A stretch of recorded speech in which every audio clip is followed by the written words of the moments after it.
and welcome to Circulating Conversations, the podcast where we discuss library topics, genre deep dives, and book recommendations. I'm your host, Rachel, an adult services librarian, and I have with me my guest, Robert. I'm also an adult services librarian.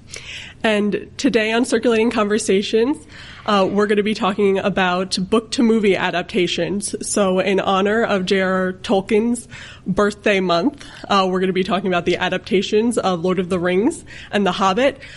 Just, how they may differ between book-to-movie, what are the pros and cons of adapting a book, and whether just in general we think they're a good piece of media or not. So I want to say welcome back to Robert because it's great to be back. Yes, because you may recognize his voice from the very first episode of Circulating Conversation. Yeah, well, we talked about ChatGPT and AI and such, but I'm definitely more excited to be here for this topic on Tolkien and Lord of the Rings and The Hobbit, particularly the movies and the books, as I am a huge fan. Yes, which is exactly why I asked you to be here. So I feel like we're going to have a good discussion today. So I figured we can start with the Lord of the Rings, since that is the first adaptation to have come out. Sure. We're talking about the books. I mean, they're over 70 years old at this point. And, they are the book of fantasy literature, particularly just the book in the 20th century. You'll find very few things that can actually top it in terms of, whether you're talking about charts or popularity. I kind of only discovered it right when those movies came out 20 years ago. And there's a reason why they have held such a stranglehold on, fantasy, fandom, I should say, in today's society. The books are fantastic, and then, in turn, the movies are fantastic. I will say this. So I'm coming into this not having read the books. Okay. They're long and they're a bit flowery. I do want to read them, but I think I need to be in the right mindset to read them. And I've tried, but I've stopped, so I'll get to it eventually. Yeah, that's definitely a common criticism for people, even book readers themselves, just the style with the books themselves. Particularly with Tolkien, what's most impressive about him is not necessarily that he just, wrote a story, it's a great story, is he created an entire universe. Yeah. And, he kind of set that standard on, world building, for, fiction, that, he created this world and then he wrote a story in the world. And you mentioned how, the writing is very flowery. That's a unique word to say, because the greatest character in his book is the setting itself. And he'll spend a lot of big criticism is he'll spend 2 pages, I should say, talking about trees. Yes. And I think that's what I remember about it. I'm like, I gotta get past this. I made it through the first chapter and then I was like, momentum slowed. But I have seen the movies multiple times and I definitely love the movies, and that's where, and I'm actually like that a lot. With book-to-movie adaptations, I tend to see the movies first, and then that gives me the inspiration to want to read the books. Yeah, I'm the same exact way. Movies are just an easier medium to consume, and it's kind of, always right up in your face in terms of what it's presented to you, and it's like, oh, okay, I'll go see that. And then you find out it's based on a book, whether it's faithful, whether it's worse, whether it's better, that's, you determine after the fact. But I do find that, I do that myself, is I'll see a movie, watch a TV show, find out it's a book series first, and then, or, it's a book first, and I'll go and read it, if I'm really into it, so. And one of the things I like about that too is because I think what interests me about that is then you can see the similarities and differences. And I think that's an interesting point. I just like seeing that, like, oh, this is what they changed. What did I like better? So let's get into that. What do you think are the pros for the book to movie adaptation for Lord of the Rings? With Lord of the Rings, the books itself are massive. There is a lot of stuff that went into the books that did not make it to the movies. And they even added stuff in the movies, that took its place. Right. I do think that it did require paring down. So a big positive, for, that translation is Peter Jackson, who created the movies, was able to definitely kind of, cut out certain things that wouldn't necessarily translate well into a movie compared to a book. And one of the big things that, people talk about is you're either going to love it or you're going to hate it. Right. In the books is like a lot of chapters focus around singing and songs and lyrics, which is very prevalent in the kind of literature that Tolkien was trying to portray with Lord of the Rings in that kind of medieval epic kind of situation. Yeah. There's a lot of singing, a lot of songs, like people just kind of burst out into it. In a movie, it would, unless it's a literal musical, it really would not translate well, and it would definitely turn people off of it. So that's one of the big things that didn't make it into the movies that I think was a good positive. And then you'll find people who say the opposite, that they wish it was in there. But, just from what it is as is now, I think it was a good decision. Yeah. And slipping in The Hobbit slightly, when they did go to that, they did kind of incorporate a little bit of that when they decided to adapt that. Yes. Specifically like in the beginning. Yeah. In one of the opening scenes at the dinner scene, The Hobbit does have a lot of songs and singing and such. And that was actually really artistically done well, whether it was a silly kind of shanty song of them just like washing dishes and stuff, or like the serious somber of like, the Misty Mountains. Yeah. It just hit themes home perfectly, that it translated from the book, which is more juvenile compared to The Lord of the Rings. Right. So I think it made perfect sense to have those in there. The other criticisms withstanding. On Lord of the Rings, so I read a lot because since I didn't read the books, I was kind of just reading about the differences and changes and stuff. So I saw some like character changes, like in terms of personality of some big key characters like Gandalf and Aragorn. And do you feel like those changes helped those characters? Do you think they're good either way in both renditions? It's a really good point. Cause people will say, I prefer this or that. I think, for most of them, that, where you can find divergence, between, how someone is presented in the book and how they're presented in the movies, that both are completely acceptable. You may want to say, well, it's not faithful. Tolkien originally had it this way. Peter Jackson, he interpreted the books. So he made the movies into his own thing, taking great inspiration. And you can find it, with characters like Gimli or, Aragorn even, where, Gimli in the movies is comic relief. Yes. He's kind of grumpy. He's kind of always making snide comments. His little tiff with Legolas all the time. That does exist, but, in the books, he is a very noble character. He is very wise, and he takes things very seriously. So it's kind of like do that about face, make him just like, he just likes to, get drunk and get tossed around and stuff like that. Right. It's kind of this or that, and I'll take both. Okay. Because I can see how it would be a turnoff for some fans. I absolutely, it would be, because it's almost, people can make the argument that it's disrespectful. Right. Kind of degrading his character like that. But I see the value in a modern audience. I see the value of that his character is portrayed. And I think too, what Peter Jackson did with someone like Gandalf and Aragorn is tried to make their characters more relatable. Because I think a lot of the characters in the book maybe came up with that sure-footed, like, I know who I am, like, I know what I want kind of thing. And then in the movies, he made, like with Aragorn, it's like, oh, can I be, can I take this place as king? Yes. Do I have any right to, with like my ancestors' past and everything? Yeah. And, specifically with Aragorn, because there are certain distinctions that can be made, with how he kind of proceeds with his action in response to what his destiny is. Right. He's the heir to the throne of Gondor. In the movie, he's kind of portrayed as this reluctant hero. Like, people are saying, you were born for this, and he's like, I don't want it, and all this kind of stuff. And in the book, it is along those lines, because he does make discerning actions where he's like, I'm not going to be king yet. Right. You know, there are certain things he kind of has to go through, like that, his own little hero's journey in the literature.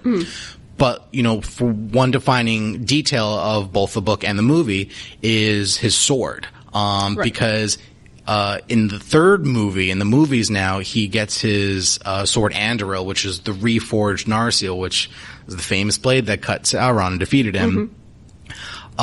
It's reforged and give it to him at the climax of the third movie. Right.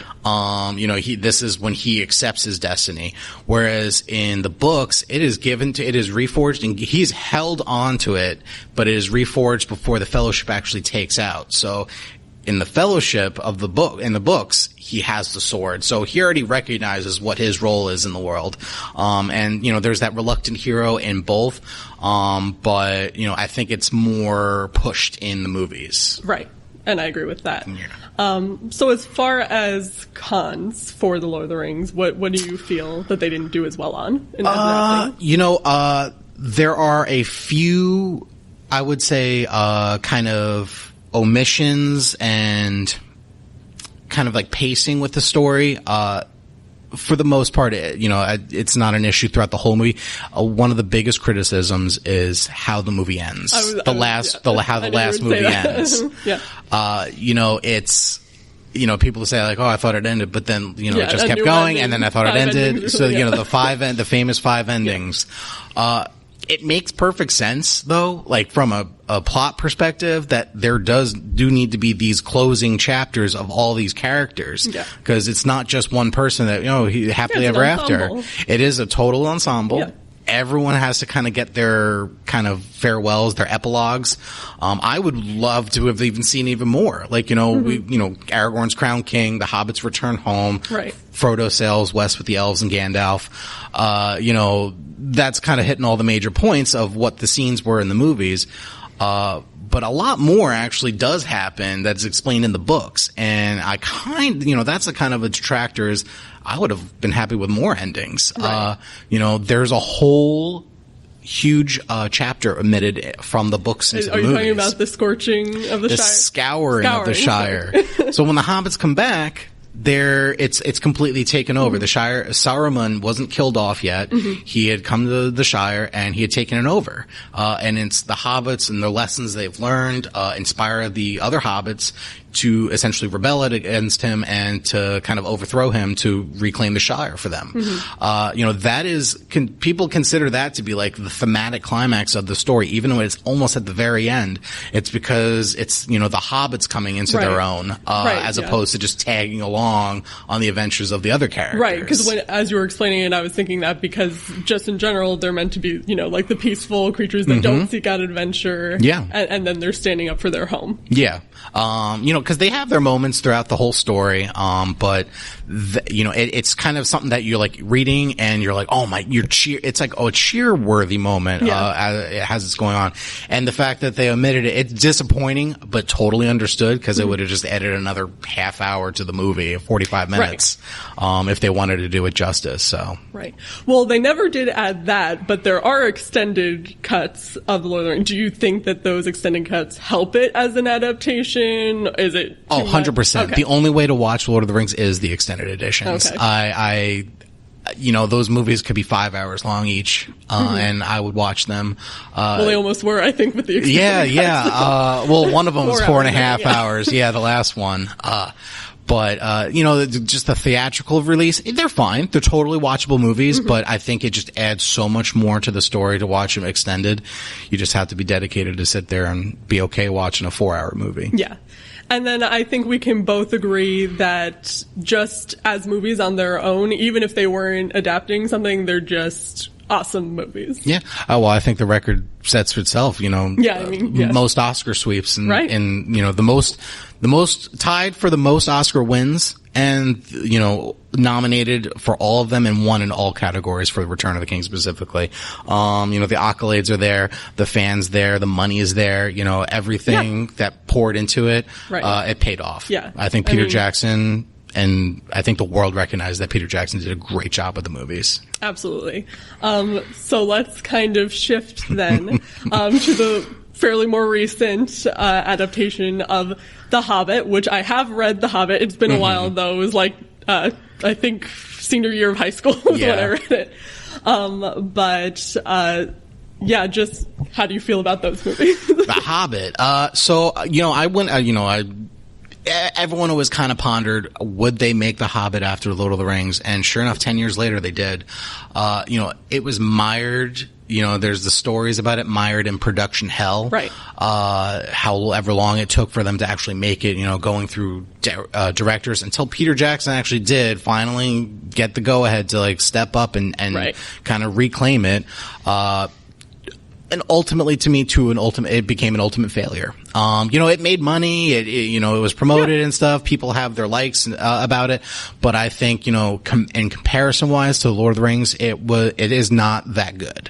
I agree. The first movie is pretty good. Yeah, I enjoyed that is a decent movie. It's pretty much once they get into the second and third that it just falls off a sharp cliff. Yeah. In my opinion. I like the first movie. I don't mind the second either, but yeah, the third one is where it lost me. Yeah. Personally. And it kind of boils down to that it's another 3 movies. You compare to Lord of the Rings, which is, over 1,000 pages, and then The Hobbit, which isn't even 300 pages. Right. And you're making another 3-film epic, and it doesn't make sense that it was 3 movies. I mean, do you think there was anything behind that except corporate was like... Oh, they wanted more money. Yeah. It's the symmetry kind of aspect. Like, well, we already have one trilogy. What are we going to make? 2 movies? And that's what it was originally planned for, was 2 movies, which would have made perfect sense. But they were like, no, we need to stretch this out as much as we can. I mean, do you think they could have made that, like, if they did the 3 movies but just made them shorter each, like, would it have worked? I just don't know. I guess you need a good starting and stopping point. You do, and the issue was making it 3 movies was extending it, each of the movies, and that was my issue with the second one, because you said it was all right. Most of the movie is fun. It's really the last, I would say, 45 minutes that it kind of got dragged out, and it's all non-book related stuff. Yeah. It's all the stuff that they added that really isn't a part of the actual story of The Hobbit. But I was going to say, though, from what I understand, they took some stuff from the, like, addendum. The appendix. And that really kind of was put forth in, like, the last movie. Because that's, like, aside from the main characters of the Bilbo and the dwarves, you have Gandalf's essential story. Right. And what he was doing during The Hobbit. Because he disappears in the story, in the book. And this is kind of the opportunity that the movies took just to tell what was going on with him and the elves and, the necromancer and Dol Guldur and who was actually Sauron. That actually, I think they did very well. It's kind of a lot of the other stuff that, they just kind of dragged out. Smaug, it was great and menacing on screen. But I felt like he got way too much screen time for what is essentially 2 chapters in the book. Right. So, like I said, it just came out to drawing it out a little too much, that it could have been condensed more into 2 movies. Yeah. And I agree. I think it probably would have been better as 2. Now, what did you like about it? What did you like about What did I like about it? Honestly, it was a larger ensemble cast than Lord of the Rings, and I thought they actually did that pretty well. I even went to Comic-Con right before they had, it was come out and they went to the panel and everything. And that was kind of one of the things discussed was like if there was some kind of fear that, too much focus would be scattered because there's so many characters. Yeah, that's difficult to do. And, there is a lot of them are surface level, where it's just they kind of get a couple lines in and you kind of just get a simple stereotype kind of image of who they are. But I think they managed it well for, 14 people just like walking across a place. We know all their names and everything. So that was kind of the things that were done well. The most famous scene in The Hobbit, the Riddles in the Dark, bringing back Andy Serkis as Gollum and, having Martin Freeman's Bilbo kind of do the riddle challenge with him, I thought was an excellent, excellent scene. And, it really showcased the actor's chops. And it really brought an exact image of what I would picture in the book, into life. That's not, so that's kind of a flip side is, some things I was like, oh yeah, this is exactly how I pictured in the book, or especially after seeing Lord of the Rings, and it's like, okay, yeah, this is exactly how I would see it translate. But then you have the complete opposite, because Lord of the Rings, they focus a lot on practical effects or even realistic kind of CGI, whereas The Hobbit, it was all green screen. Yes, I think people were like, especially the third movie where we got into the Battle of the Five Armies, they were like, video game. 100% felt like that, like a video game cutscene, because most of the characters were just CGI. There's even a story of Ian McKellen, who played Gandalf, being really depressed on set because it is literally just all the camera crew and such, and then him. He's like, I'm not working off in front of a green screen, and half his scenes were done that way, and he felt very isolated and alone because he's not working with any actors in a lot of scenes. Right. So that's a production thing. That is a producer from Warner Brothers. That's New Line Cinema. That's all that. That's their fault. I don't blame Peter Jackson for that, because, if they had the budget, if they had the go-ahead, I know that Peter Jackson would have produced another, realistic masterpiece like Lord of the Rings. Yes. Because I agree. I think production came into it like, I'll just call them corporate. They came into it a lot, with the addition of needing Legolas in there just to have, a character that you recognize, even though they had the beginning with Frodo and Bilbo, and that worked for me. I didn't have any problem with that, but then they were like, oh, well, we need one more thing to connect it and have a familiar face. And I didn't think it was necessary. And to even go even further, just shoehorning Legolas in, it makes sense that Legolas is present. Yeah. The fact that they made him so prevalent, though, as if he was just reprising his main character role, from Lord of the Rings, is a little absurd. And the fact that they also incorporated it into a love triangle with an elf woman, him, and one of the dwarves, which would make zero sense in Tolkien's writings, where interracial relationships are literally, you can count them on one hand in the entirety of its history, where this is kind of just an absurd excuse, kind of just have a modern romance in it. And poor Evangeline Lilly, who played Toriel, who literally stipulates in her contracts that she will never be part of love triangles, and they tricked her and got her into another love triangle. Yeah. And I mean, Tariel in general is obviously someone that they added in too. I assume it's, just to have a woman in the cast. And, as a woman, I guess I can appreciate that, I like a powerful woman character in my stuff. But I almost think that adding the even just the romance in general, even if it wasn't a love triangle, that hurts the powerful woman character for me. So it's you're gonna add a woman in, and you're gonna try and make her a powerful character, but then she also has to be, in a love interest. But I guess, they kind of needed that to have it make sense, why is she following them? Yeah. Why does she care?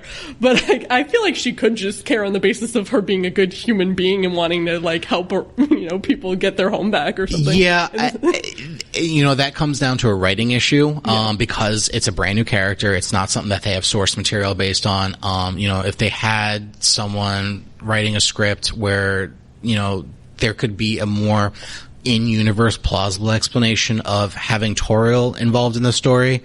The elves are there. They are present. They are after the dwarves. There's enmity between them.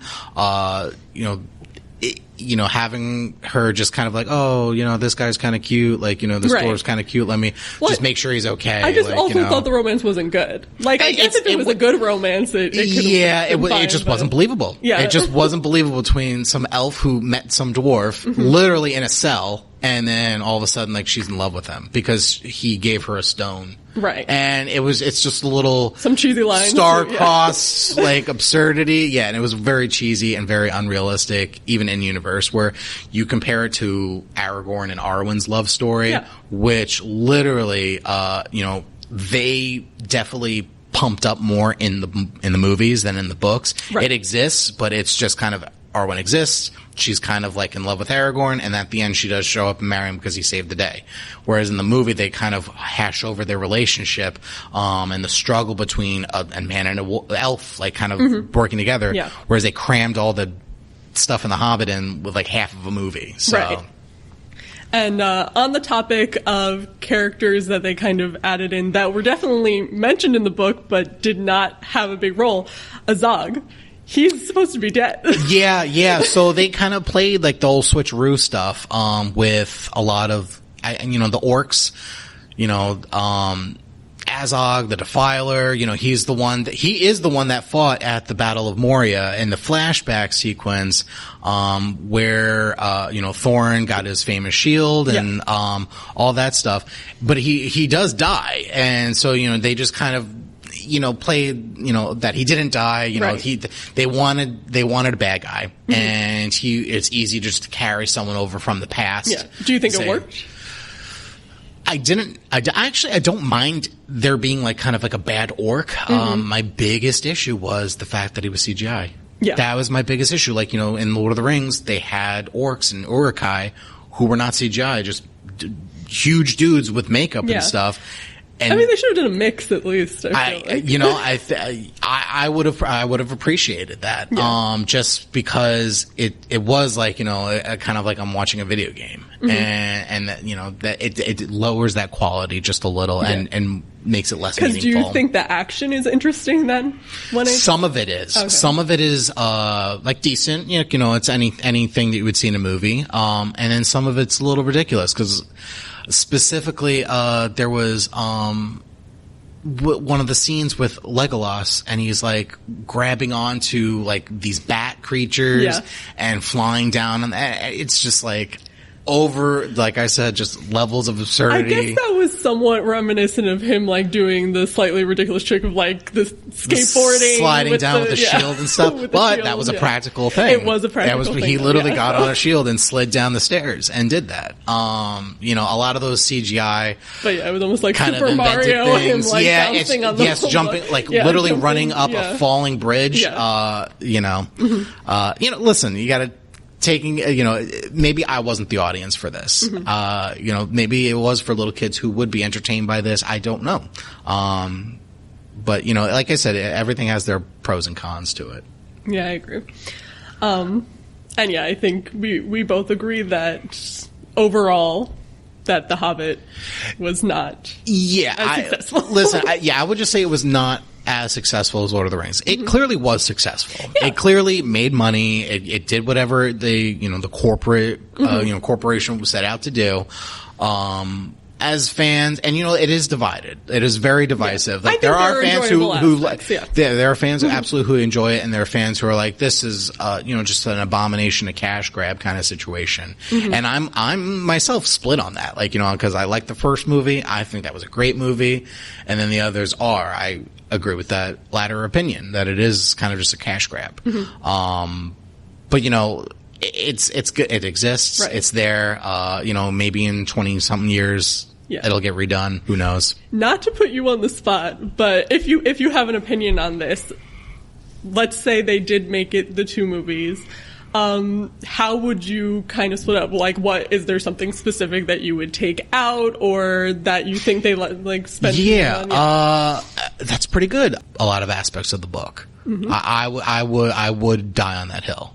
Okay. Yeah. All right. And The Hobbit, good adaptation, yes or no? What it adapted correctly, it was great. I'm trying to. No, I'm just gonna flat out say no. It wasn't a good adaptation. All right. Yeah, I'll just say no. All right. Well, thank you so much for joining me today, Robert. Thank you for having me. All right.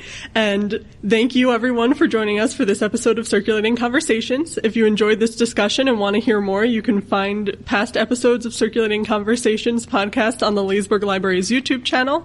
I hope you'll join us again on Circulating Conversations in the future.